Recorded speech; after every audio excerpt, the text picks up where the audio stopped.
Dr. Jeremy Weisz here. I'm founder of InspiredInsider.com, where I talk with inspirational entrepreneurs and leaders like the founders of P90 X, Baby Einstein, Atari, and many more, and how they overcome big challenges in life and business. This is part of the Skubana e-commerce mastery series, where top sellers and experts teach you what really works to boost your e-commerce business. Skubana is a software platform to manage your entire e-commerce operation.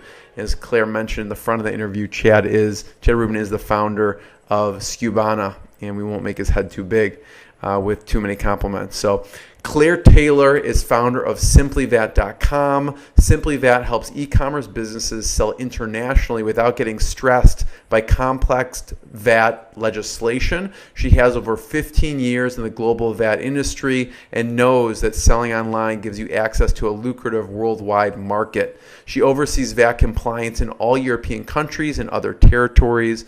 Claire, thanks for joining me from the UK. Thank you, Jeremy. Thanks for having me. Sorry we didn't get a chance to chat when you were in the US. And so, there's a lot of people, like I was saying, in the US are interested in going global. So who is this discussion for? I guess, who are the customers that seek you out? Okay, well, primarily we work with companies that are selling internationally online. Mm-hmm. And really of particular interest, obviously, to the American audience. We work with a lot of American companies selling on Amazon or selling on their own websites, wanting to come into Europe. Mm-hmm. So it's really helping those people understand the EU VAT rules in Europe, because they are kind of crucial to the success of people's longevity in selling in Europe. Yeah. So people are contacting you because they want to sell internationally in Europe. What's their biggest pain points when they come and talk with you? You probably have to handle a lot of different discussions. Yeah. One is just fear, just old-fashioned fear of tax. Tax, yeah. Yeah, and really just worrying about that, just being overwhelmed by the kind of tax legislation, or not understanding they have an obligation at all, just really not knowing the system, the processes that are involved. Mm-hmm. So it's like anything. Once you know it, it's not so scary. Once you've done it, you start to feel much more comfortable and confident. Yeah. What's another pain point that people ask you on your initial conversation with them? So tax is obviously a huge one, which we'll talk about. What's another one that you get a lot of questions about? Really kind of, just understanding the whole process, and also maybe the different cultures in the different countries in Europe. There are a lot of cultural differences, even though, for ourselves, we speak the same language. There are some different words and things. Yeah. And then there's also getting into the French and the German and the Italian markets as well. So it's really understanding a foreign market, whether it be tax or language or kind of shipping costs or tariffs or duties, all that stuff. It's just a whole new world. So it's the lack of understanding of any of it, I think. Mm-hmm. So for people who don't know, what is VAT? VAT is... Because we're going to use this term a lot, so I figured we better explain what it is. I will. VAT stands for, it's the initials VAT, and it stands for Value Added Tax. Mm-hmm. And the secret is really in the name. It differs from American sales tax because VAT is added at every transaction within the supply chain. So from the raw material seller will sell to a manufacturer and add VAT to that net price. The manufacturer sells it to the wholesaler, sells it to the retailer, and then onward to the final consumer. And every step of that supply chain, there's VAT added. So this differs from the American sales tax, which I understand is just applied at the point of checkout to the final consumer. But with VAT, the governments love it because they get revenue every step of the way. They get triple dipped. Triple and the rest. But to be fair, it's not actually supposed to be a burden for businesses. So if you pay VAT on purchases that you have bought as a business, you can offset that against VAT that you've collected on sales, and the difference is paid to the relevant tax authority. So what do you mean by that? Explain that again. So any VAT that you've paid is offset, can be deducted from VAT you've collected on sales that you have made. Mm-hmm. One of the biggest mistakes we've seen with people that become VAT registered is all of a sudden there's a 20% amount that has to go to the government. I'm talking about UK VAT, the VAT rates vary, but there's a 20% amount that has to go to for example, the UK government, and people see it coming into their bank and thinking that's cash flow, but it's not. They're acting as a tax collector of that amount that needs to be passed over to the government. It's not kind of money that can be spent on more inventory or anything. So a lot of people get excited about how much money they're making. Then it comes to filing a VAT return, and all of a sudden they've got to pay 20% on anything that they made. Which happens in the U.S. too. They're like, oh wait, I have to pay taxes on this? I spent it all. Then what do you do? No, exactly. It happens a lot, and really seasoned business people get, kind of caught by this. So what do you tell people? Do you actually set up a system where it automatically goes somewhere else, or? No, we don't. We're not responsible for that. But we do tell people, just make sure that you put this money aside. Mm-hmm. It's effectively, it's not your money. You're collecting it. Yeah. So kind of going back to the point, if VAT is collected on these sales, any VAT that you spent on purchases, and that includes import VAT, can be offset. So the difference is then paid over to the government. So it's not supposed to have, affected your profit margins, as long as you've put the VAT to one side in the meantime. Mm-hmm. So when you spoke at the Prosper Show, what did you talk about? I talked about that. What kind of questions did you get from people? We got quite a few questions. We were talking, I presented with a chap called Porrick from Weisz, a fulfillment company who are set up in Ireland, and they've got a fulfillment centre in Ireland and the UK. So we spoke about using an onward supply relief programme, so goods can come into Ireland, get moved straight away into the Weisz fulfillment in the UK. And this is actually true, of any kind of setup. It doesn't have to be Ireland to UK. They could go into Netherlands to Belgium. But there's something called the Onward Supply Relief Programme. So if goods get imported into one EU country and move straight away into another one, you can apply this programme. And what it means for the seller is no import VAT is charged. So it's really good for cash flow. Yeah. So we had a conversation about that, and there were some questions about people understanding how that worked. There were questions about the EU distance selling rules. Shall I explain this? Yeah, go ahead. Yeah. Were people already selling in Europe? Is that why they were asking, or they were looking to sell? Both. Both, okay. Yeah, the particular questions were people already, were already selling in the UK and were wondering just about the VAT treatment in the other countries. The distance selling rules, so if an American company had a UK VAT registration, they would be then governed by the distance selling rules, and these rules stipulate that any sales made from that that stock in that fulfillment centre to EU consumers would be charged at 20% UK VAT until the distance selling thresholds were reached, and these are €35,000.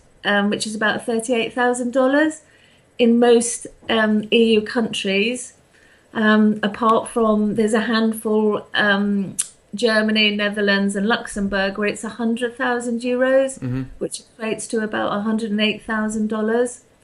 And the other thing, if you sat your stock, say in FBA Germany, you would have to have a German VAT registration, and any sales you would make to the UK, there's a £70,000 threshold in the UK. So what does that threshold mean? If it's above that, what happens? You have to VAT register in the countries where you've exceeded threshold. Oh. Yeah. Oh. So if you so you have to be, if you sell enough, you'll have to be VAT registered everywhere, essentially. Yeah, I was going to say, if you're that successful, you could end up with 28 VAT registrations in the EU. How does that work? Because if you sell from Germany, you have a 20%, and then you sell to the UK, you have 20%. Before you know it, you're paying 100% in VAT registration fees. No, it doesn't work like that. Oh, okay. So you charge UK, for example, UK VAT until you reach the threshold in Germany, and then you would have to register for German VAT, for example, and their VAT is actually 19%. So you stop any sales over the threshold, you would charge the 19% German VAT. You wouldn't still be charging UK VAT. I see. It just depends where you're at. Okay, that's why you need SimplyVAT to keep all this straight, because this is crazy. Yeah, it's crazy. So what else did the panel discussion go? So basically, are you saying it's beneficial for someone to use a fulfillment center outside of the UK and then ship into the UK? Is that? It's kind of it swings and roundabouts, and again, it all just depends on cost. It's a particular program that can work for some people. It just depends what they're shipping. Where they're bringing stuff into. In order for it to work, you actually have to have like two VAT registrations. So one VAT registration in this instance in Ireland and one in the UK, and then you could negate the import VAT.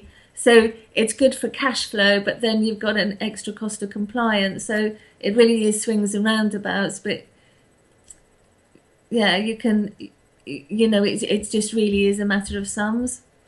What are the most popular countries that you see with the people who hire you? Where are they selling? Is UK number one?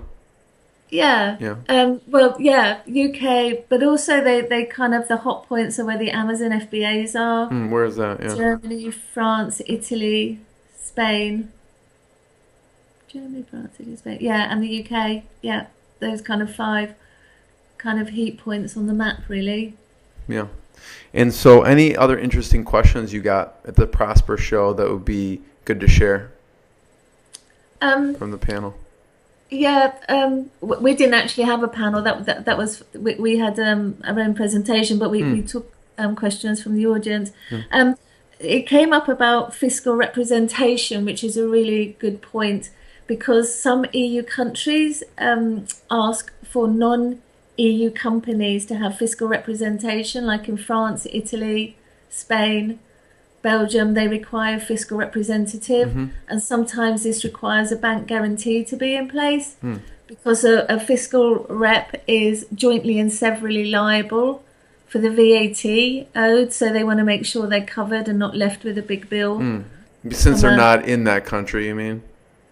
So they're worried they'll be stuck with a bill? Yeah, since the seller isn't in that country, the fiscal representative wants to, it is more expensive because they want to make sure that their liability is covered. Yeah. So who would act as a fiscal representative?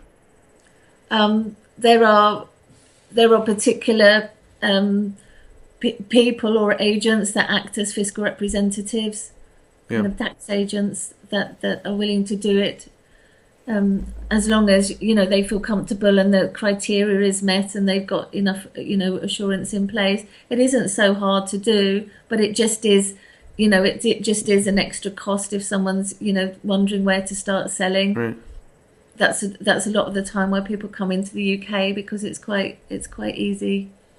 So what are some of the big mistakes people make? You were mentioning that before. Yeah. Burying your head in the sand is the biggest mistake.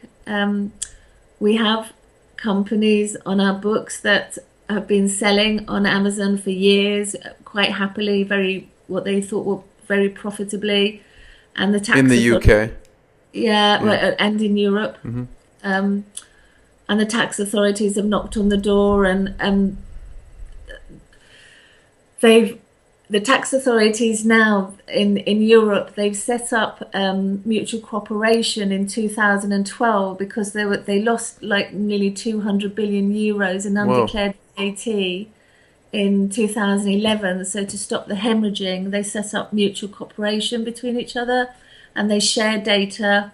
They talk to each other. They can ask, for example, the French tax authority can ask the UK tax authority to go into UK business and do an audit. They can go to Amazon and eBay and the like and ask for data on selling data on sellers. Mm-hmm. So, because some people, when they go sell there, they don't even realize that they have to comply with that. Possibly. Yeah. Is that what happens? Yeah. There's a misconception of the European Union, the EU, as a single market, which it is supposed to be, and it's supposed to have a standardized set of laws, but 28 countries have managed to interpret one set of rules quite differently. So there's this misconception of a single market, or there's ignorance, but unfortunately this ignorance is no defense, and the tax authorities will apply interest and penalties. So, it can become business critical. We've got one company on our books was actually a UK company selling on Amazon since 2006, and the German and French tax authorities knocked on his door last year, and he owes them €1 million each. Whoa, each? Yeah. Each. So what do they do? Like flee the country? Yeah. Move to Australia? I don't. What do you do in that situation? You go intergalactic. You go to the moon. You have to talk to the tax authority and work it all out. The French, we were able to negotiate a settlement with the French tax authority. And with the Germans levied an interest payment of just under 200,000 euros itself. So we're hoping that that's going to be cancelled. But, there's a lot of kind of... Oh, wow. So they've not only charged them, but charged interest on what you would have owed for that period of time. Yeah, exactly. Wow. And if you're that person that the money's owed to, why wouldn't you want interest if you haven't been able to use that money for the last, 8 years? So you can understand their point of view, but for a business, it has become business critical. It's a scary thing. Yeah, completely scary. And there's, as entrepreneurs, the hard work that goes into getting a business going is unbelievable. And then to be in ignorant bliss, and then, something come and bite you on the nose like that, it's unbelievable. It's very upsetting. So it's about trying to prove to the tax authorities at this point it wasn't tax evasion. Luckily, the client had been paying in the UK anyway. So... but it's about negotiating and saying, well, if you don't let this business go forward, if you don't cancel the penalties and interest, then you're not going to get any money. So right. They'll be out of business. Yeah. So, but it's for the business owner, it's a frustrating time, and they are not alone. There's business after business after business that were ignorant of these distance selling rules. And, as with non-EU companies coming into Europe as well, there's, been a lot of non-compliance. So it's, yeah. And I think as well, the tax authorities, the e-commerce sellers, everybody's been caught short by the kind of e-commerce explosion, the tax laws in a way. They're not sure to handle it. Yeah, they're not suitable really for the e-commerce explosion. So they're trying to keep up with it and catch up with it.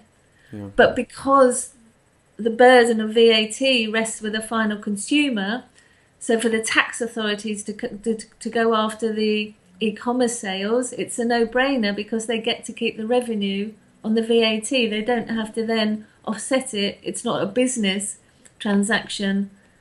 The final consumer cannot reclaim the VAT. So this is why the tax authorities are so keen to hunt down non-compliant retailers. Mm-hmm. So in that situation, you must have to clean up a lot of messes. If you, If you, yeah, and at the end of the day, yeah, it is, and it's, as I said, it's upsetting is a strong word. It's not our mess, but it's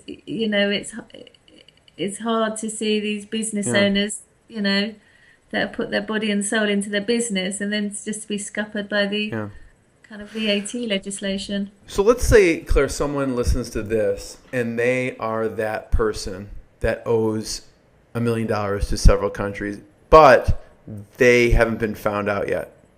So what do they do at this point? Right? Let's say they're right. I'm sure you have people go, listen, I heard this. Is this true? And then you're like, yeah, you owe this much. You probably owe this much to this country, this much to this country. What should they do at this point? I would suggest they come and speak to us, and we can look at the whole situation, and the circumstances of everything, and see how we can present it to the various tax authorities to make it as painless as possible. The tax authorities do understand, it's they've got to ensure the kind of commercial viability of a business. So there's room for negotiation. Mm-hmm. So really come and talk to us about it. You can put your head down in the sand for a while, but it's not a permanent solution. The other thing that's happening is there's been a lot of lobbying in the UK, particularly by UK sellers who are fed up with the unfair playing field of non-EU companies being non-compliant. Right, so they're being compliant, they're going to have to pay, and there's companies that come in, they're not paying at all. Yeah, so there's a 20% disadvantage. Right, so there's been that's a huge deal. Yeah, it is. There's been a lot of lobbying, and it's gone right up to Parliament now. So they're looking at really hard at changing the rules this year, probably kind of early summertime. And there's going to be a lot stricter controls on the imports coming in to make sure companies are compliant. There's not going to be so much going under the radar. So you can, put your head in the sand for a while, but I think, being able to sleep at night is priceless. You've always got that nagging thing at the back of your mind, how long is this going to go on for? So it's up to you. It's up to the business owner for them to make, come and talk to us, find out the facts, and then go and make a decision on, how you want to go forward. So what other kind of things do you do? So obviously, like for that situation, you help them negotiate with the different governments. What else goes into the steps to remedy that situation?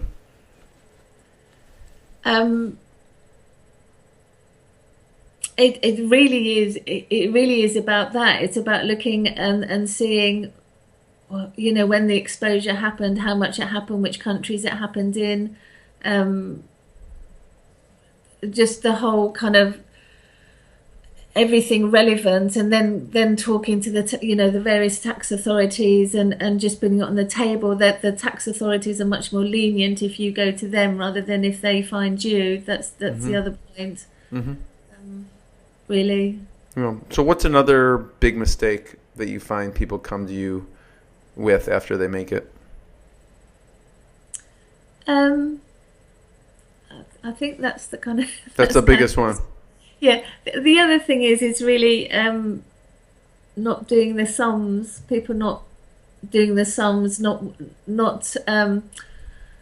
looking at their products and the margin within their products. I know, especially for yourselves, the American market, the average in Europe, VAT rates run from 17 to 27%. So it's shocking. I know yours is about 6.5%, isn't it? Yeah. So it's making sure you've got enough room in your margins to stay competitive once you become VAT registered. But also then you might be selling in the UK and get a really nice niche market in Sweden, for example, and you've got to account for another 5% VAT. And if you've got kind of small value, high volume, if that's your business model, then it can wipe your profit out, just that small margin. Right. So it's really doing the sums and working out the worst VAT rate is 27%. So make sure put 30% in your margins and make sure that all eventualities are covered.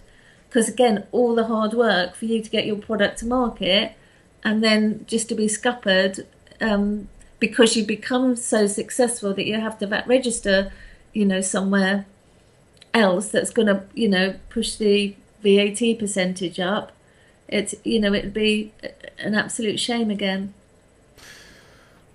So does it vary for different platforms, the VAT? Like if you're on Amazon or eBay, or how does that work with the different platforms that people could be on in the countries?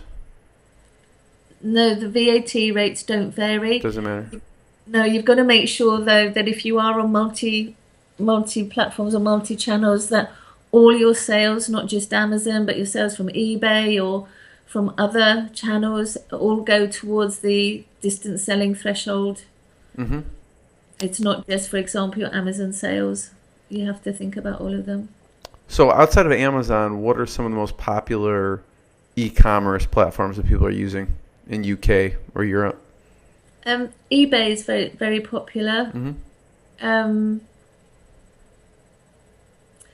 And there's kind of some specific local ones. Mm-hmm. I think there's Cdiscount in France, Fnac. There's also Rakuten in England, which is in Britain, which is starting kind of, to challenge. Well, not really to challenge, but it's another kind of go-to place, especially in the UK. And then there's a lot of people's own sites. Yeah. E-commerce sites are very popular in the EU. Yeah. Claire, it sounds like there's just so much stuff to know. And it's almost overwhelming and almost discouraging for people from the U.S. to want to go and sell in Europe. Do you feel that way when you talk to sellers, or are they just rearing to go? It just seems complicated. No, I mean, I hope not. We're supposed to take the pain away for you. I'm just talking about like profit margin, like profit margin wise. They're like, well, if I have to pay all this extra, why would I go there? If I could just stay in the U.S., what's arguments for people to branch out, even though there's extra time, work, energy, and probably fees involved? Yeah, obviously opportunity. The European market is really ripe for the picking. I think we are behind the USA.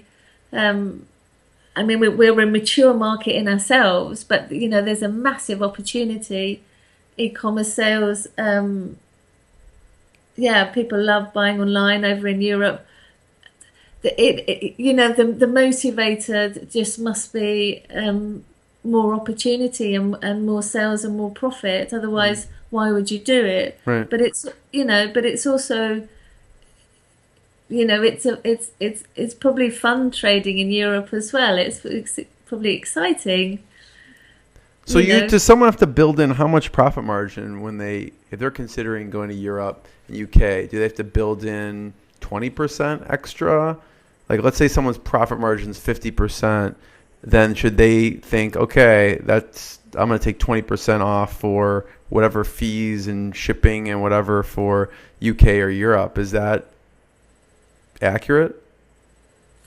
Well, you have to account for the VAT as well. Mm-hmm. So there's 20% just gone with kind of the VAT. Mm-hmm.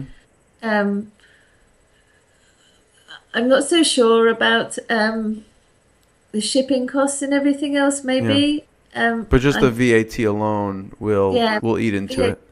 Yeah, I mean, I would say put aside 25% for the VAT. Just in countries like Italy and Spain, it's 22% VAT. So you've got a little bit of room for maneuver. Mm-hmm.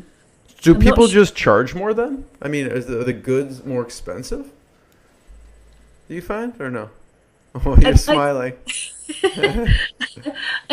We do find America cheaper when we come shopping there. I'm just thinking if I was selling something there and it's 20% more, I just add it on, just added on to the cost. But I don't know if that's competitive with what's on the market. Do people just coming from the U.S. just charge more? Like, are the goods more in UK? Do you find?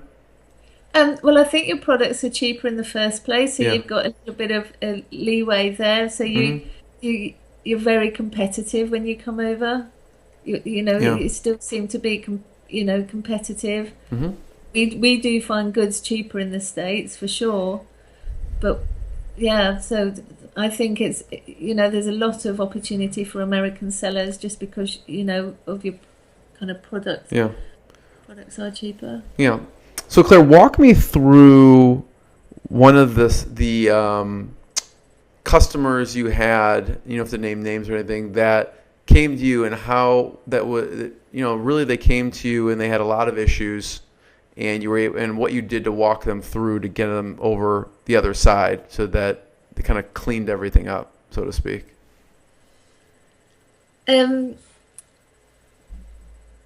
Yeah. So are you talking somebody that's not been compliant for a while, or? It could be either. It could be someone who's not compliant, or they just came to you and they just wanted to start there, and all the things you kind of help them avoid.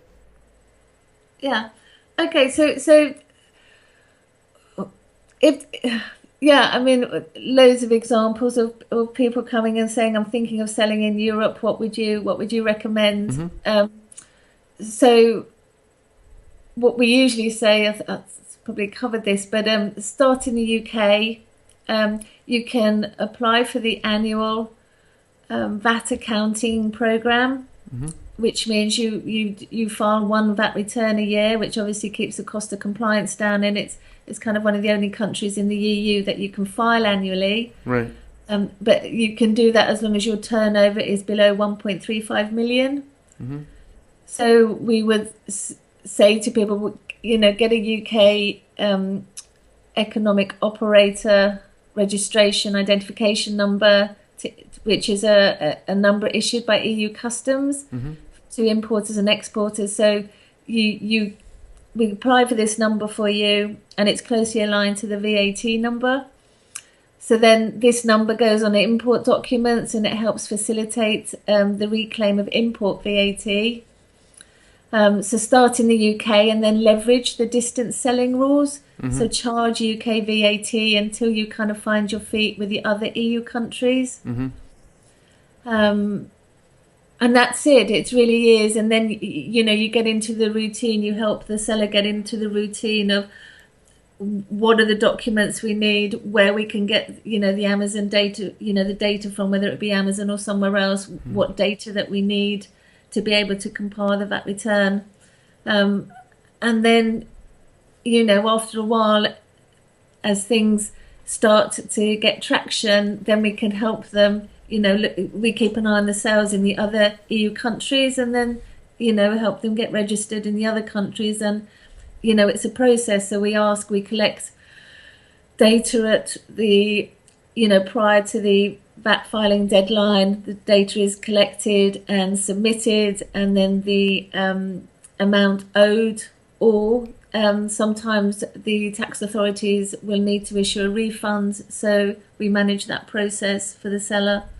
So yeah, it's once it gets into its routine, it's a kind of gets its own rhythm in terms of the different country filing deadlines and everything else. Yeah. So kind of start there, and then kind of that hub, and then branch out from there, essentially.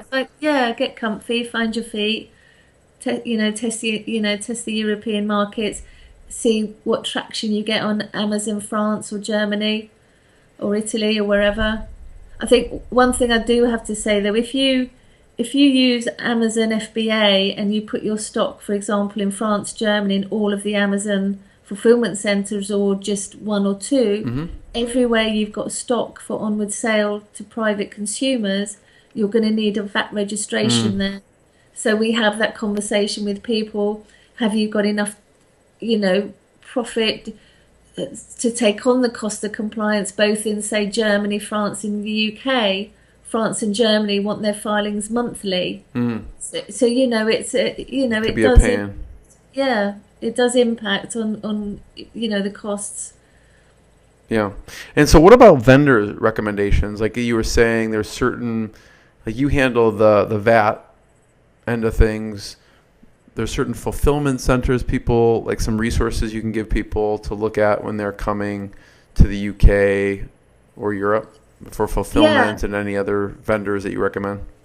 Yeah, there's obviously Weisz loads, which are really good, and Weisz loads are really helpful with sellers that have got maybe like kind of wide and shallow, so they've got a lot of, you know what I mean, not just one type of product, but a lot of fulfillment centers don't like, they like one type of product, obviously, because the economies of scale. But Weisz loads are really helpful to people, and they've also got kind of contacts. Yeah, how do you spell that? WISE LOADS. Got it. Weisz loads. Perfect.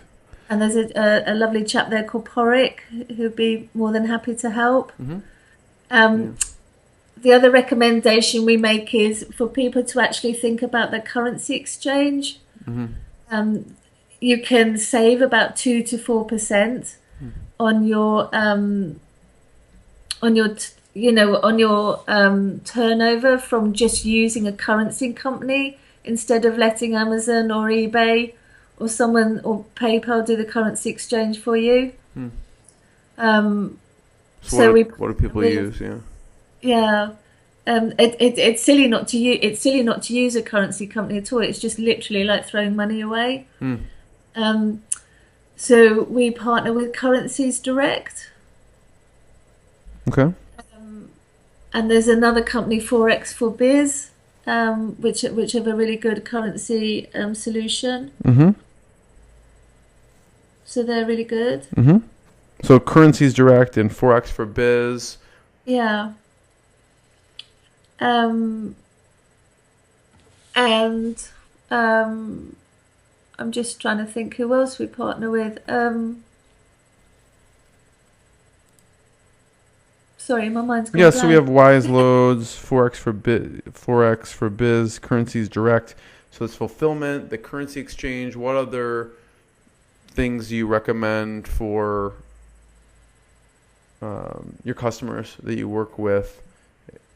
Other vendors, or maybe things specific to the UK or Europe?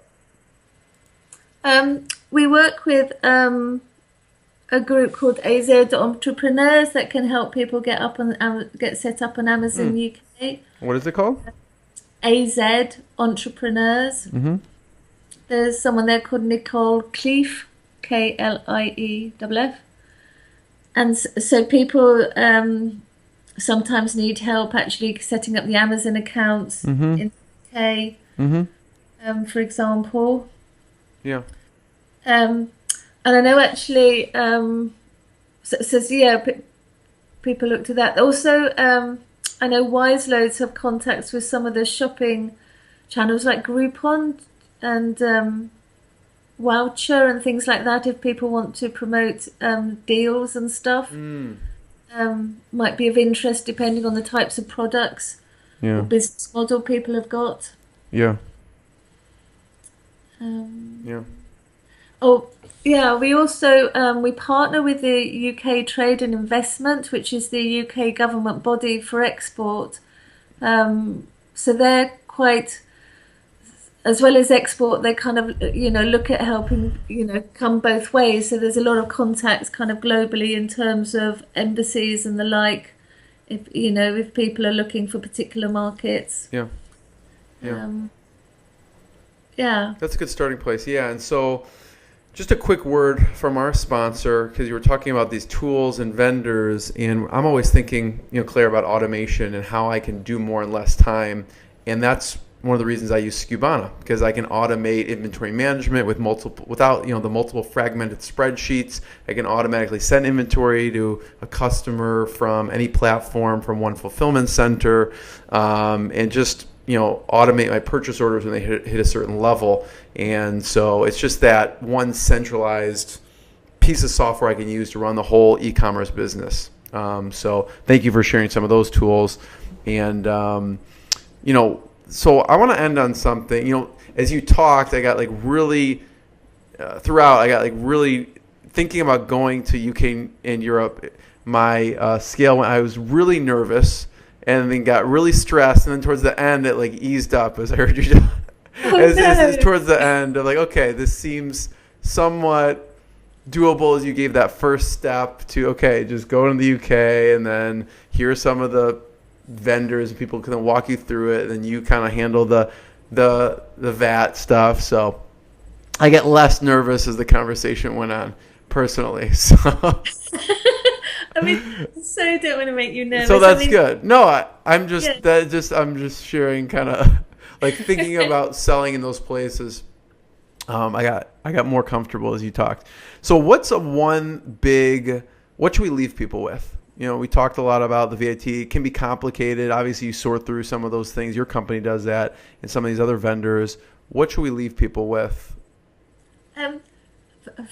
You know, I have to say, I don't want to make people scared. There's such opportunity there, and the whole ethos of SimplyVAT.com, you know, is to take that pain away for sellers and to really talk to the e-commerce market. Your entrepreneurs that just want to concentrate on your core business.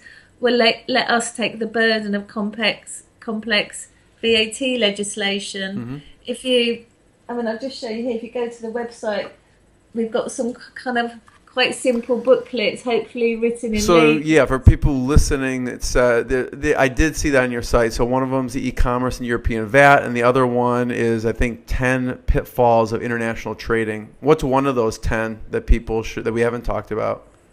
What's one of the 10 pitfalls that we have not talked about so far? I think. Well, I think we've actually talked about a lot of them. I'm just flicking through. I